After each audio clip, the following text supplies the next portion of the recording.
সকালে তীব্র গরম আর রোদের তাপে অতিষ্ঠ হয়ে উঠেছে ঢাকাসহ দেশের বিভিন্ন এলাকার মানুষ। এরই মধ্যে দুপুরের মধ্যে ৬ জেলায় ঝড়ো হাওয়া ও বৃষ্টির আভাস দিয়েছে আবহাওয়া অধিদপ্তর।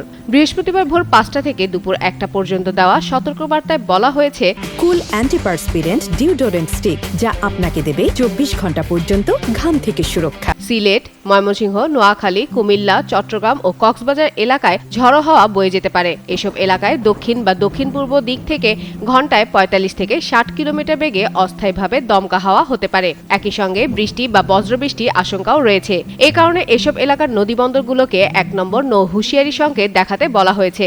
আবহাওয়া অধিদপ্তর জানিয়েছে, বৃহস্পতিবার সকাল ৬টায় ঢাকার তাপমাত্রা ছিল ২৮.৩ ডিগ্রি সেলসিয়াস। এ সময় বাতাসে আর্দ্রতা ছিল ৮৯%। গত ২৪ ঘন্টায় রাজধানীতে ১২ মিলিমিটারের বৃষ্টিপাত রেকর্ড করা হয়েছে।